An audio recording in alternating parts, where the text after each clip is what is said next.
अर्जुन और सुभद्रा के पुत्र अभिमन्यु को तो आप लोग जानते ही होंगे कि महाभारत युद्ध में अभिमन्यु वीरगति को प्राप्त हो गए थे। लेकिन बहुत से लोगों के मन में यह प्रश्न अवश्य होता होगा कि आखिर सर्वशक्तिमान श्री कृष्ण ने अपनी ही बहन सुभद्रा के पुत्र अभिमन्यु को क्यों नहीं बचाया था,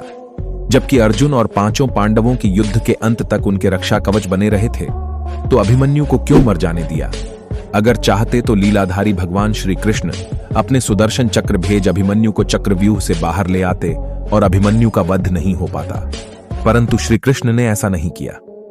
कहा जाता है, जब भी धरती पर धर्म और सत्य की हानि होने लगे तो भगवान को नियति के अनुसार धरती से अधर्मियों और अत्याचारियों का नाश करना होता है, और इस उद्देश्य हेतु भगवान स्वयं धरती पर जन्म लेते हैं और उनके इस उद्देश्य में सहायता हेतु विभिन्न देवी देवताओं को भी अपने पुत्र को भेज या स्वयं जाकर धरती पर जन्म लेना होता है। ऐसा ही जब द्वापर युग में भगवान विष्णु ने श्री कृष्ण अवतार में जन्म लिया था, तब ब्रह्मा जी ने और सभी देवी देवताओं को भी श्री कृष्ण की सहायता हेतु धरती पर जन्म लेने का आदेश दिया था। ब्रह्मा जी के इस आदेश का सभी देवी देवताओं ने स्वागत किया था,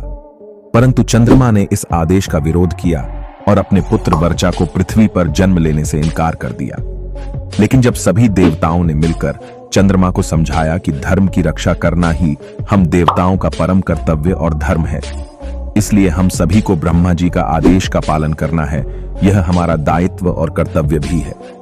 सभी देवताओं के समझाने पर चंद्रमा मान तो गए, पर फिर भी उन्होंने एक शर्त भी रख दी कि यदि मेरा पुत्र धरती पर जन्म लेगा तो वह ज्यादा दिनों तक धरती पर नहीं रुकेगा और महाभारत युद्ध में अपना कार्य समाप्त होते ही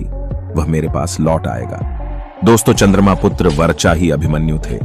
जिसने धरती पर ब्रह्मा के आदेश का पालन कर श्री कृष्ण की सहायता के लिए जन्म लिया था। चंद्रमा के शर्त अनुसार ही श्री कृष्ण ने अभिमन्यु की नियति में दखल नहीं दिया